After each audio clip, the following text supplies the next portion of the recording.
بسم الله الرحمن الرحیم. السلام علیکم ورحمة الله وبرکاته. د نحوی او صرف په نننی درس کې تاسو ته ښه راغلاست وایم. ان شاء الله چې روغ او جوړ یاست. موږ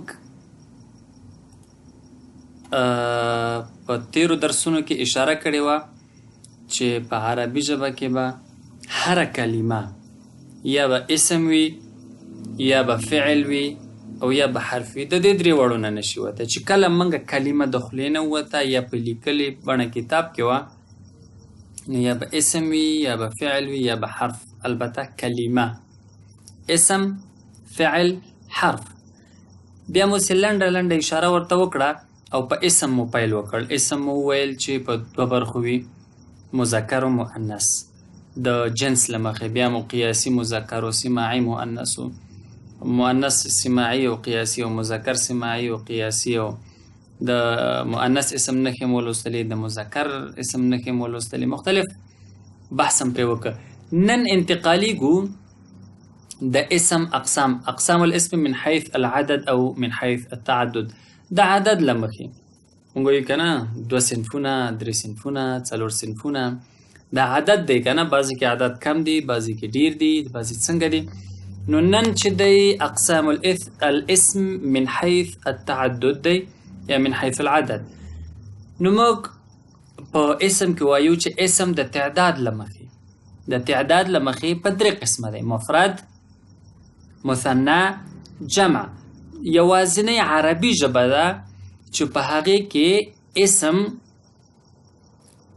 مثنى شتون لري. مثنى په بل البته نړۍ کې ډېرې ژبې دي. زما په علم کې چې کومې ژبې دي په انګلیش کې نشته، په پښتو کې نشته، په اردو کې نشته، په دری یا فارسي کې نشته، په هندي کې نشته دی. که په اردو کې موږ وایو 2 کتابه نو وایو 2 کتابه، که انګلیش کې وایو 2 books، پښتو کې وایو 2 کتابه، دری کې وایو 2 کتاب. نو دوی کې کوم خاص لفظ نشته دی. اما په عربي کې که وایم قلم قلمان، نه وایم چې 2 قلمان، صرف قلمان مثنی ده. په انګلیش کې هم یا به سینګولر وي یا به پلورل وي. هر اسم یا سینګولر دی یا پلورل دی. په پښتو کې هم یا مفرد دی یا جمع دی. همدا شان په دری کې، په اردو کې، د ټولو ژبو کې یا به مفرد وي یا به جمع وي. اما په عربي کې د تعداد له مخې اسم یا نوم په 2 قسمه او بخی په 3 قسمه دی: یا به مفرد وي یا به مثنی وي او یا به هم جمع وي. المفرد ګورې ډېر اسانه تعریف دی: ما دل على واحد، چې په یو دلالت وکړي.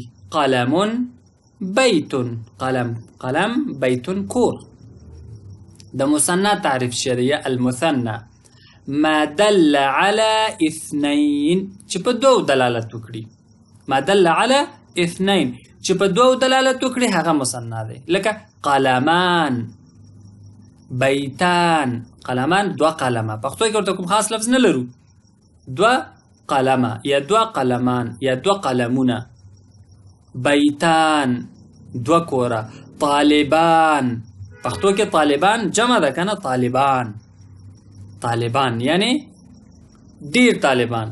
خو په عربي کې الف و نون چې ورسره ولګېږي، بیتان طالبان یعنی 2 طالبه، 2 زده کوونکي. نو مثنی او مفرد ترمنځ مو فرق کړی. مفرد ما دل على واحد چې په یو دلالت وکړي. مثنی ما دل على 2 چې په 2 دلالت وکړي. الجمع ګورې دلته 2 قلمه 2 پنسله دي. ما دل على 3 فاکثر. جمع چې دی هغه چې په 3 دلالت وکړي یا هم د 3 نه په ډیرو دلالت وکړي. نو دا څه شو؟ الجمع. مفرد په 1 دلالت وکړي، مثنی په 2 دلالت وکړي، الجمع په 3 دلالت وکړي. نو المفرد، المثنى، الجمع. ان شاء الله چې تر دې دمه به د دې په کنسپټ یا د دې په مفهوم پوه شوي یاست. اوس راځو مفرد هم څیړو، مثنی هم څیړو او اسم الجمع هم څیړو. په مفرد کې قاعده څه ده؟ الاسم المفرد هو الاسم الذي يدل على واحد او واحدة فقط.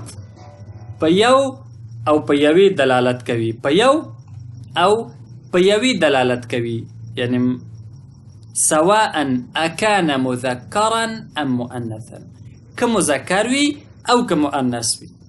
یو دلالت کوي دا کېدای شي مذکر هم وي او مؤنث هم وي. ګورئ الاسم المفرد قسمان، اما مذکر او مؤنث. نو مذکر اسم چې دی وبخی مفرد اسم چې دی یو، دا به یا مذکر وي او یا به مؤنث وي. که مذکر وي یا به عاقل وي یا به غیر عاقل وي. عین شی په مؤنث کې هم دی، ډېر به نه تفصیل وکنه. مفرد اسم به یا مذکر وي یا به مؤنث، په دواړو کې یا به عاقل وي یا به غیر عاقل. مثالونه څه دي؟ فلاح، دهقان.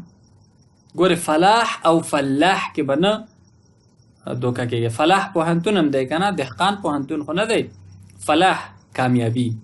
حی علی الصلاح، حی علی الفلاح. فلاح دا فلاح دی، فلاح مطلب دهقان. عاقل دی که نه، دهقان خو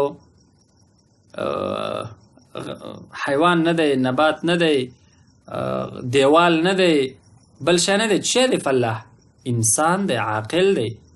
نو مذکر دی او مفرد اسم دی. تاجرون ته وایي چې دلته مفرد دی، دا مفرد دی. عاقل او غیر عاقل څه نه، وروسته په جمع کې ډېر زیات اثر لري. عاقل یو رقم جمع کېږي او غیر عاقل بل رقم جمع کېږي. نو عاقل او غیر عاقل، عاقل هغه ته وایي چې عقل لري، انسان دی، پیری دی. او غیر عاقل هغه چې عقل نه لري. عاقل فلاح، دهقان. تاجر، منګ اکثر افغانان ګورې دی تاجر کې ډېر غلطي وو که نه، وایي فلانکی ډېر غټ تجار دی. او سړیه تجار جمع ده، یو سړی تاجر وي یو سړی تجار نه وي. نو تاجر څه دی؟ مفرد اسم دی او تجار جمع اسم دی. من کله هم چې چا ویلې فلانکی ډېر غټ تجار دی، مطلب دا په جمع او مفرد نه پوهېږي.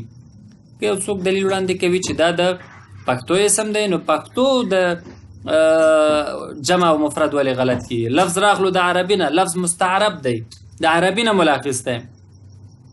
او جمع کوي او مفرد کوي په خپله قاعده نه، چې لفظ د عربي وي نو قاعده به هم د عربي ژبې وي. نو فلانکی تجار نه دی، فلانکی تاجر دی. تاجر چې دی مفرد اسم دی. نو فلاح دهقان. تاجر یو تاجر، کاروباری، بزنسمن چې ورته وایو. طبیب، ډاکټر، مفرد اسم دی. غیر عاقل به څه وي؟ مسجد، دیوال، خښته وغیره راجمع شوي، مسجد ترې جوړ شوی. کتاب غیر عاقل اسم دی. منزل، کور. امرأة، اوس ګوره دا مذکر اسمونه او په عاقل کې مذکر اسمونه دي او په غیر عاقل. د دواړو مشترکه خبره څه ده؟ چې مفرد اسم دی، مفرد اسماء دي یا مفرد اسمونه دي. مؤنث، مؤنث اسم خو به انشاءالله ټول پیژنئ. مؤنث کې عاقل کېدی شي او غیر عاقل کې. امرأة ښځه عاقل ده. معلمة معلمه، استاده. مور، دا خو نه شو چې تای مربوطه نه لري به مؤنث نه وي. مؤنث اسم په تفصیل کې موږ ویلي وو چې مؤنث کې داسې مؤنث اسمونه هم شته چې هیڅ علامه نه لري او هغه خاص د مؤنث. مثلا مور، سړی ته کله موږ مور ویلی شو، نو کې هیڅ اړتیا نشته دی چې نه خری شي، ځکه دا صفت د ښځې دی. او غیر عاقل کې څه دي؟ سیارتون، موټر. موټر خو به پیژنې که نه چې چلیږي، ډرایوینګ پرې کېږي، شټرنګ هم لري، ټایرونه هم لري، هغه څه وي؟ سیارتون. شجرتون، ونه. غیر عاقل مؤنث اسم دی. کراستون، کتابچه. غیر عاقل مؤنث اسم دی.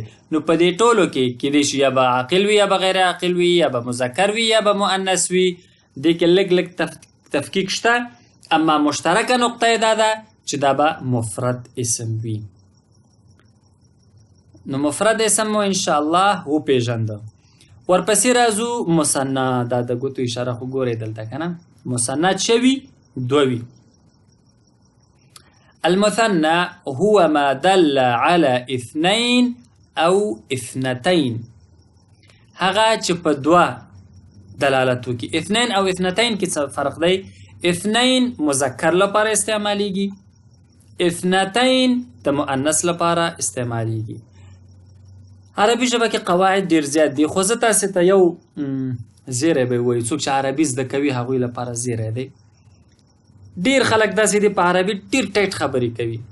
عربي ژبې کمال دا دی چې ګرامر کې غلط شي او تا لږ عربي ویلي وي، خپله پوهېږي د عربي ژبې ستا د خبرو خوند ورکېږي.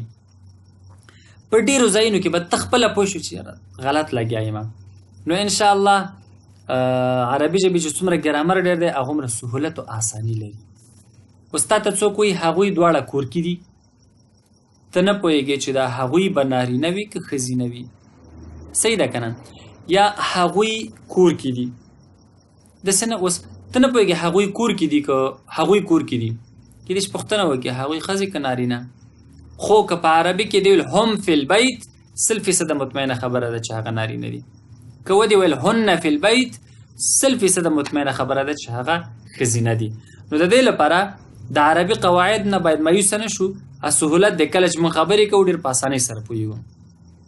نو اثنین او اثنتین کې خبره وه که نه، دی د مذکر لپاره او اثنتین د مؤنث. بزیادت الف و نون داسې او یا و نون.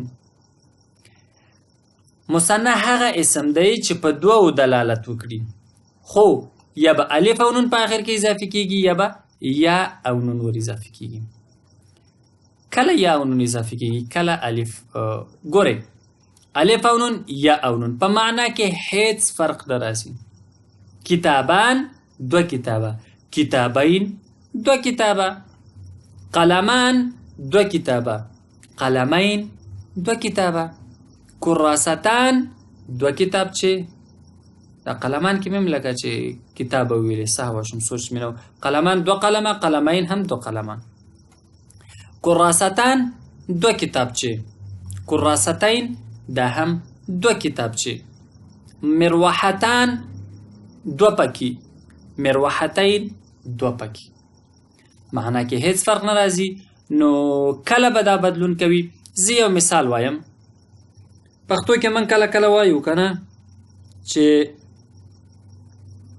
لاس مې خوږ شوی، فاطمه راغله، فاطمه راغله، بیا وایم فاطمې ته غږ که. کله فاطمه شي کله فاطمې شي. ګوره فاطمه راغله، دلته فاطمه مرفوع ده که نه. البته پښتو کې خو دا مرفوع او منصوب ویم نه، خو فاطمه راغله فاعله ده. ګورئ فاطمه چې ده فاعله ده، کار یې کړی. فاطمه راغله، فاطمې ته غږ که منادا ده، غږ ورته کېږي. نو فاعله خو نه شوه که نه، هغه څوک دی چې غږ ورته کېږي. فاطمې ته غږ که، نو هغه یې ښکته فاطمې ته غږ که. فاطمه راغله، فاطمې ته غږ که. نو فاطمه کله فاطمې شي. وایي نو همدا شان په پښتو کې چې کله فاطمه شي کله فاطمې شي نو فرق کوي. عین شه په عربي کې کله فاعل شي کله مفعول شي، کله مرفوع شي کله منصوب شي کله مجرور شي. تاسې دلته صرف دومره پوه شئ مرفوع منصوب فاعل مفعول ته وروسته ورځو، بیل درسونه دي. دلته مې هدف دا دی چې دلته دومره پوه شئ کتابان او کتابین په معنا کې هیڅ فرق نه راځي. خو کله ووایم هذان کتابان، دا دواړه څه دي؟ دوه کتابه دي. او که بیا وایم کتبت بکتابین، بی دا با یا فا فی مدرستین، فی الغرفتین، هذان هاتان غرفتان، فی الغرفتین. نو کله به کتابان شي کله به کتابین شي. نو خبره به څه وي موضوع کې؟ موضوع به د مفعول و فاعل وي، د مرفوع و منصوب و مجرور خبره به وي. نو په معنا کې هیڅ بدلون. که څوک وایي هذان کتابین، صحیح ده که نه؟ کتبت بکتابان ګرامري یا د نحوې په اصطلاح کې یا د نحوې په تعریف کې غلطه جمله ده، اما په معنا کې هیڅ بدلون نه راځي. بیا هم دوه کتابه دي.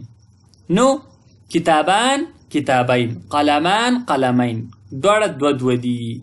کله به کتابان وي لکه ما چې مثال درکړه فاطمه راغله فاطمې ته غږ کړه نو کله فاطمه شي کله فاطمې غږ چې کوي ای فاطمې داسې نه ای فاطمه که نه نو دا حالات دي د اسم بدلیږي را بدلیږي دا مثالونه دي د مثنا انشاءالله چې ستونزه به نه وي که چېرته ستونزه وه زه ستاسې خدمت کې یم بېغمه کمنټ وکئ زه به یې جوابوم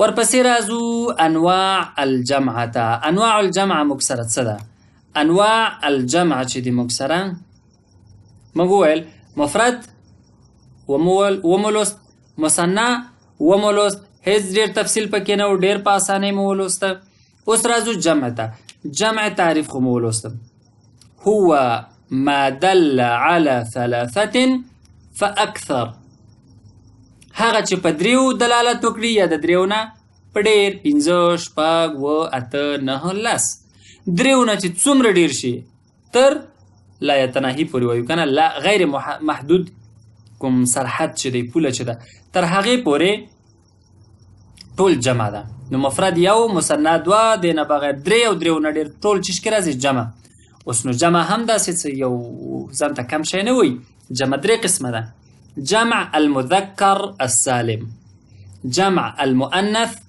السالم او جمع التكسير اول به په معنا تاسې پوهېږم که نه په معنا یې چې پوه شئ نو مفهوم یې درته اسانېږي جمع په معنا پوه مذکر پېژندلی سالم روغ اوس معنا درته کومه چې ولې دې ته جمع مذکر سالم وایي جمع مذکر سالم روغ جمع پیژنې مفرد نه دی مثنا جمع ده ډیر دي مؤنث پیژنې سالم روغ جمع پیژنې تکثیر د ماتولو ټوټه ټوټه ګورئ مذکر هم روغ پاتې کېږي مؤنث هم روغ پاتې کېږي دلته مؤنث مذکر خبره نه ده ماتېږي څنګه ماتېږي اول جمع مذکر سالم ته ور داخلېږو بیا مؤنث سالم بیا تکثیر دلته لږ مثال ورکوم صرف هر یو کې بیل بیل تفصیل دی معلم معلمون معلمین امغه د کتابان او کتابین خبره ده کله به معلمون وي کله به معلمین وي دواړه جمع ده هیڅ فرق نه کوي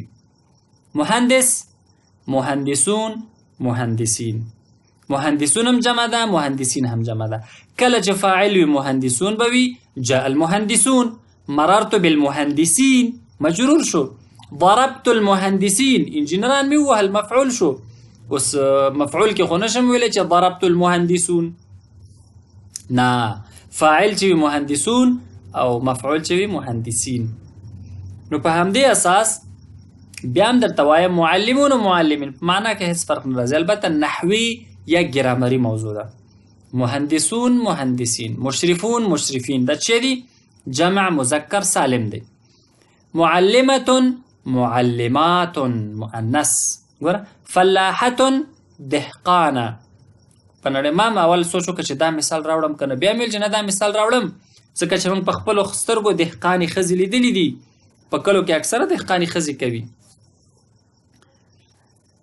کراستون کراساتون کتابچې دلته وګورئ دلته هسې لږ خو بسې معلومیږي الف تا ده او دلته یا او نون واو نون دی که نه په مذکر سالم کې طفل اطفال قبیلة قبائل جدار جدران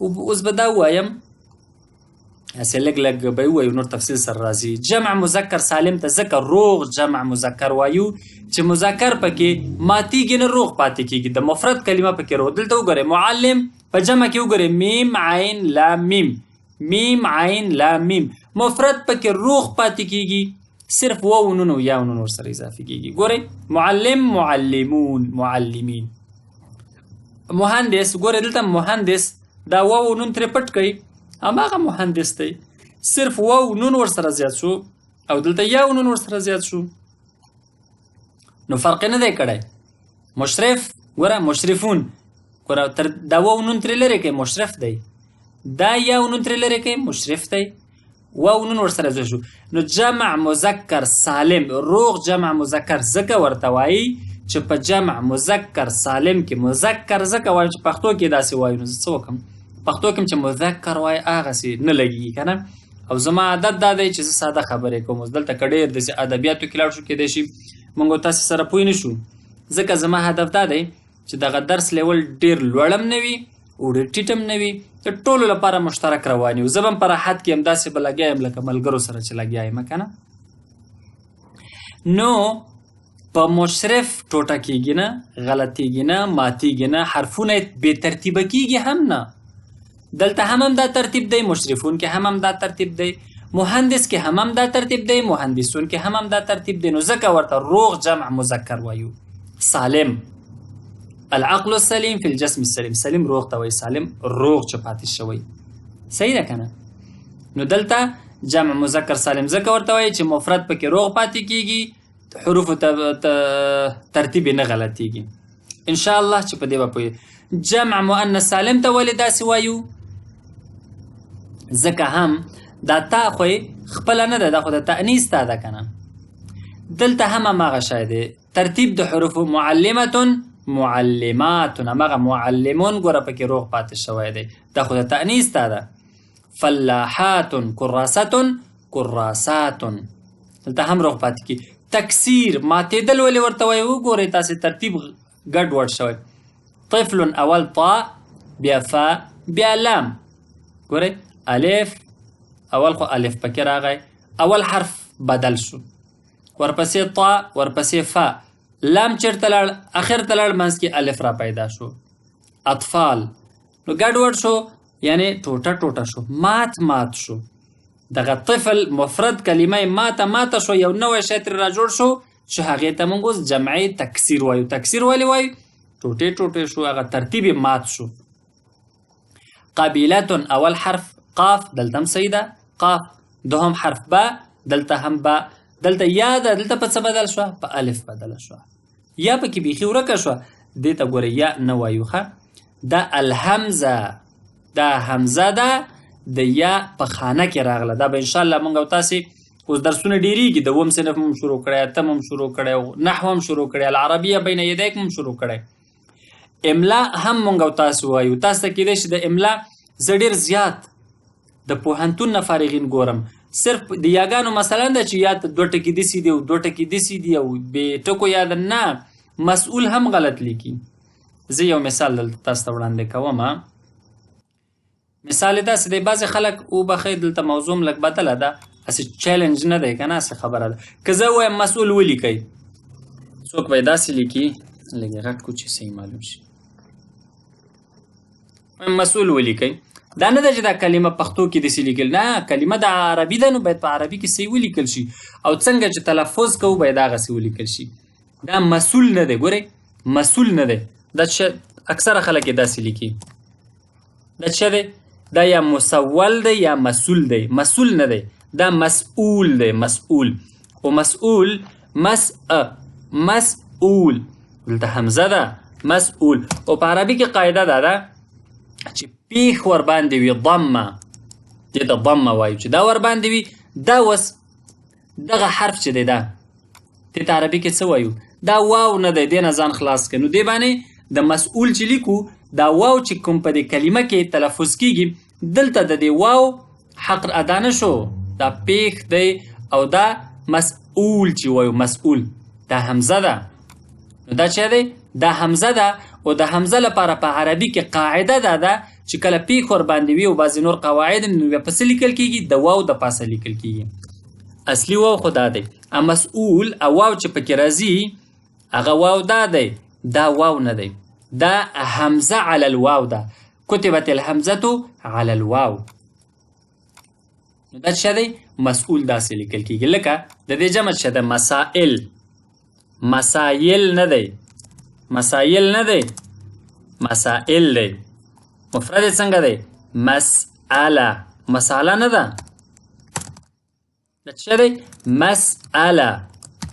نو دا حمزه چې دی دلته اړینه ده، دا حمزه دلته دې کې هم حمزه ده، په دې کې هم حمزه ده.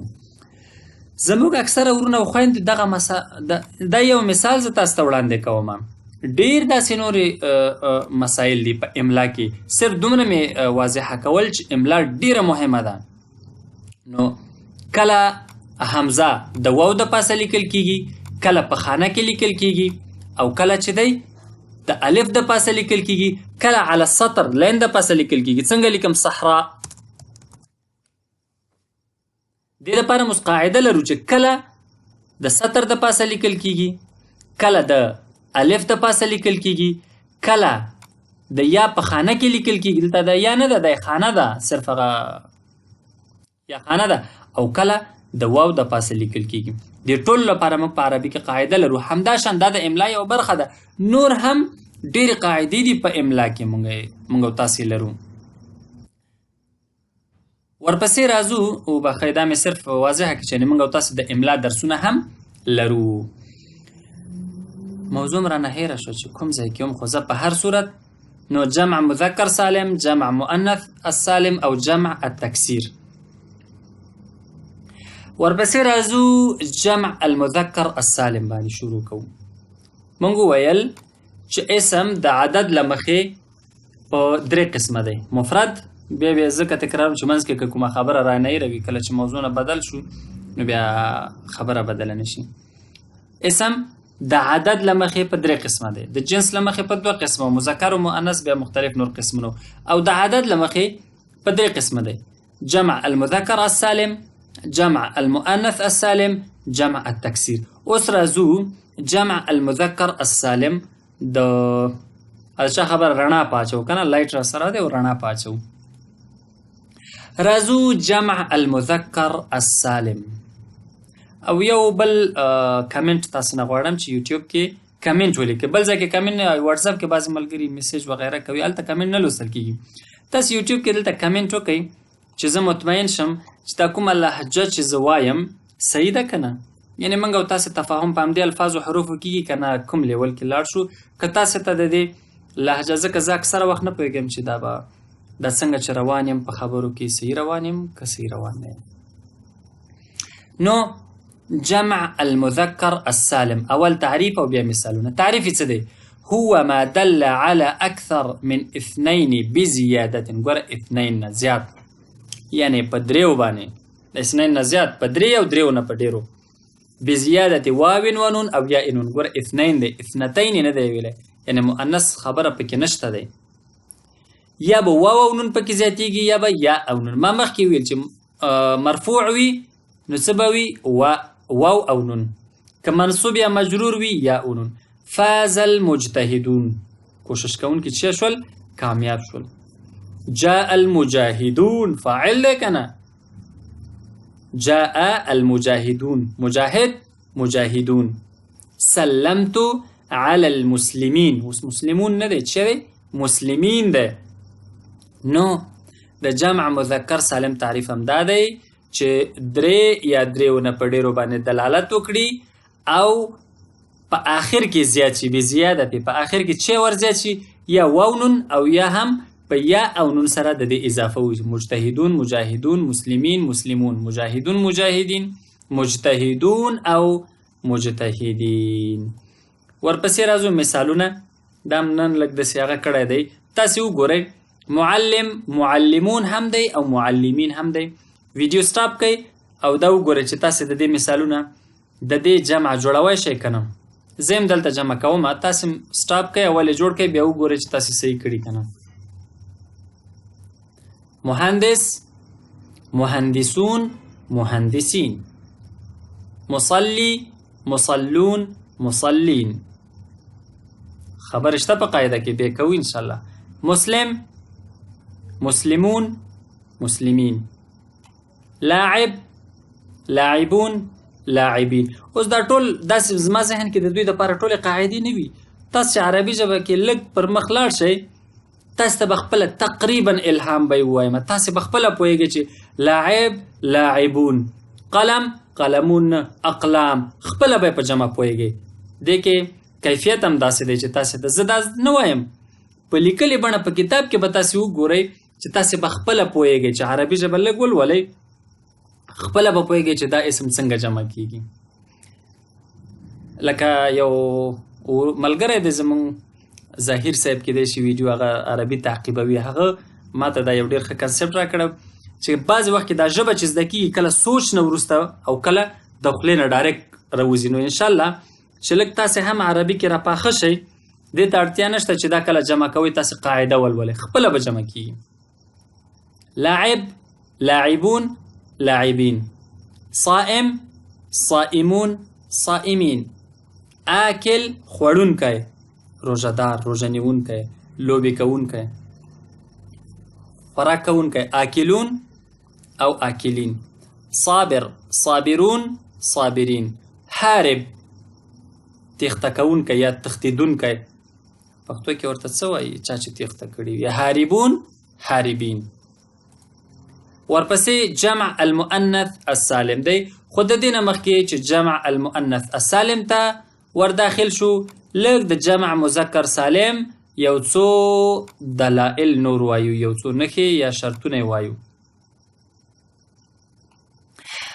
اوله خبره دا ده چې جمع مذکر سالم به څنګه کوو اول باید العلم وي کنه یعنی دا ټول پکې راتلی شو خو علم هم من جمع مذکر سالم په دې شرط علم به انشاءالله په بیر درس کې لولو خو دلته تاسې دومره پوه شئ د علم لپاره څه شرط دی علم لپاره خبره داسې ده چې علم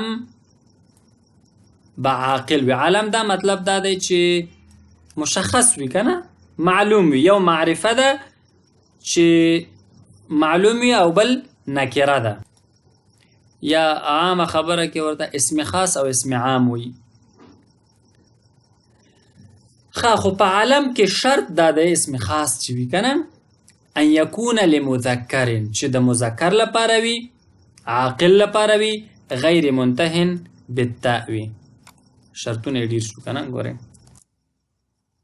دا به 30 ته کم ځکه وروسته مې اضافي کړی دی دلته مې اضافي کړی بیا به ډبل شي یا به تکراري شي ولیس مرکبا مرکب به نه وي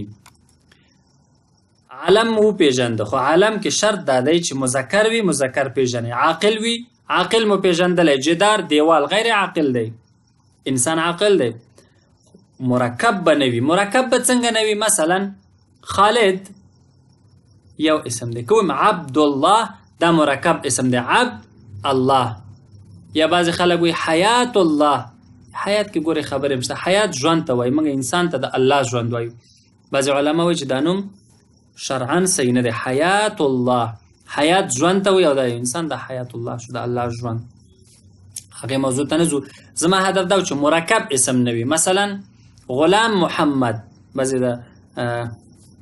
بعضې خلکو عقیده دی که نه هغه پاکستان کې یو ډله دا وایي چې رسول کا جو غلام ہے ہمارا والله عالم اڅه وایي هغې موضوع ته نه ځو خو غلام محمد مرکب اسم دی هم غلام دی هم محمد دی عبدالله هم عبد الله دواړه چې یو ځای شي بیا اسم چې دا مرکب دی نو علم چې جمع مذکر سالم کیږي هغې کې شرط دا دی چې عاقل وي مذکر لپاره وي او مرکب نه وي مثلا محمد محمدون خالد خالدون حامد حامدون نمونه کېدی شي که نه جمع کېدلی هم شي خو کوم جمع که جمع کوي څه به وایو لکه 3-4 خالده دي زه څه وایم جاء خالدون جاء الخالدون جاء المحمدون رجل انسان ولد رجل سړی ډوډۍ تیاره ده وروسته به یې وخورو وروسته راځم رجل سړی انسان ولد زوی ته هم ویلی شي بچي ته هم ویلی شو اوس دې ته ولې نه وي رجلون انسانون ولدون علم دی نه اوس چې علم نه وي قاعده موږ دې لپاره څه وه چې علم وي که نه علم نه دی السبت هفتې ورځ الاحد الفرات فرات په مصر کې فکر کوم یو نیر دی که نه د هغې نوم دی الاحد څه دی ورځ ده السبت څه دی یو ورځ ده علم دی ځکه مشخص اسمونه دي که نه خو څه دي غیر عاقل دي نو ځکه دا جمع کوو که جمع کوئ څه به کوو مذکر سالم نه جمع کوو ځکه شرط دا دی چې علم وي مذکر وي عاقل وي مرکب نه وي. نو دا عاقل نه دي، نو دې لپاره د جمع مذکر سالم نشي کېدی. مرکب اسمونه اوس لکه چې دي عبد الرحمن، دا څنګه جمع مذکر سالم کو؟ نصر الدین دی، ابو بکر دی، جمع مذکر سالم نشي کېدلی. ولی؟ ځکه چې دا چې دي مرکب دي او شرط دا دی چې لابد ان لا يعني ان لا يكون مركبا، ليس مركبا، ينبغي ان يكون عاقلا مذكرا علما وليس مركبا. نو چې کله مرکب شو د دوو هغه نه جوړ شو کلمونه، نو هغه جمع مذکر سالم نشي کېدی. هذه اعلام صريحه صحيحه، دا اوس علم هم دي، صحیح ده کنه، صریح علم دي، شک پکې نشته، خو چې دي مرکب دي، وبالتالي لا نجمعها، دا نه جمع کوو مذکر سالم کې. دا به هم ترې لرې کړو ځکه چې دا وروسته مې تکرار کړي دي. نو انشاءالله چې لومړی برخه باندې به پوه شوي یاستئ. علم وي، مذکر وي، عاقل وي، مرکب نه وي. دوهمې خبرې ته راځو، صفت وي. په صفت کې شرط څه دی؟ یشترط فيها ان تكون لمذكر. تكون ولې وایي؟ ځکه الصفه چې دی دا مؤنث دی. ان تكون الصفه لمذكر عاقل غیر منتهیه بالتاء. عاقل د پاره وي او مذکر لپاره وي اخر کې تاء نه وي. لکه مثلا صابر صفت دی کنه، صبر کوونکی ته وایي، مذکر لپاره دی، عاقل لپاره دی، اخر کې تاء نشته. صابر صابرون، خاشع خاشعون، جالس خاشع خاکساره انسان ته وایي چې کېدای شي بعضې ورنو خویندو سره معنا هغه چې ډېر خشوع کوي، خضوع کوي. جالس کېناستونکی، څنګه مذکر کوو؟ جالسون. دا چې دي د عاقل دپاره دي. نو ډېره اسانه خبره ده. صابر صابرون، خاشع. اوس ابیض وګورئ، سپین. کله به هم تاسې ونه ګورئ چې خپله هم کیدای شي تاسو ته ذهن ته در نه شي چې ابیضون. ما مخکې تاسو ته ویل، تاسې به خپله دلته وګورئ، دلته هم دا خبره لیکلې که نه، ستکتشف من تلقاء نفسك هذه القواعد. خپله به ته دې ته مجبور شي، خپله به ستا فکر دا وایي چې نه یاره خاشع خاشعون خو ابیض ابیضون نه دی، اخضر اخضرون نه دی. نور قاعدې هم پکې شته، ډېر تفصیلي ځکه نظم چې یو نقطه دلته بله مهم، دا قواعد یا ګرامر چې دي د ابتدایي یعنی د ماشومانو په لیول کې بیل قواعد دي، د مکتب د دورې، د پوهنتون د دورې بیل قواعد دي، د ماسټرۍ دورې قواعد هم دي. موږ مختلط رانیولي دي چې نه ډېر لوړ ځو نه ډېر ټیټ ځو، وسط کې ځو، ټول تشریح کوو. بعضې چې ډېر زیات عالي ګرامر دی هغې ته نه انتقالي وو. نو تقریبا دلته تاسې دغې نتیجې ته رسېږئ. درېیمه نقطه څه ده؟ باید په آخر کې تایب دا تا نه وي. مثلا حمزه مذکر اسم دی، عاقل دی، مرکب هم نه دی، نو بیا ولې په جمع مذکر سالم کې نه جمع کېږي؟ ځکه چې په آخر کې تا راغلی ده. معاویه په آخر کې تا راغلی ده، نو دا جمع مذکر سالم نشي کېدلی. یاره جمع مخکې خو ما فکر کو چې جمع به نن ټول ولولو، خو فکر کوم چې وخت یې ډېر ونیو، نن لپاره همدومره به بس وي. او یو نقطه دلته بله تاسو ته یادولو وړ بولم، هغه ورونه او خویندې چې دغه ویډیو ګوري، د بل ځای نه ګوري یا یوټیوب کې ګوري او غواړي چې درسونو ته په منظم ډول لاسرسی ولري او نورو درسونو نه برخمن شي، نو کولی شي چې د یوټیوب چینل له لارې زمونږ دغه درسونه، ډېر اسانه خبره ده، یوټیوب چینل ته راشئ، دلته ولیکئ اصغر صلاح، په دې سپیلنګ هم چې ولیکه او انټر به یې کوئ. کله مو چې انټر که دغه نښه چې لوګو ده، راځئ چې عربي ژبه زده کړو، په دې به کلیک وکئ. که چېرته دغه نښه سره وه نو کلیک به پرې وکئ او دغه نښه باندې دا د هغه چې دې باندې به آل باندې کلیک وکئ، دا به داسې روښانه شي. او که خړه وه کلیک پرې مه کوئ، بیرته انسبسکرایب کېږي، خرابېږي بیا. نو دې لپاره بیرته تاسې کولی شئ پلی لیست ته لاړ شئ. په پلی لیست کې زموږ مختلفې فولډرې دي. په پلی لیست کې چې دی د 9م صنف کتاب بیل پروت دی، نحو او صرف بیل پروت دی، 8م صنف بیل پروت دی، العربیة بین یدی کتاب بیل پروت دی، د اووم صنف کې عربي کتاب بیل پروت دی. نحو او صرف ته د دې ځای نه لاسرسی لرلی شي چې کله کلیک په وکئ هر درس به بیل بیل جلا جلا تاسو ته راځي، اول درس، دویم درس او دریم درس.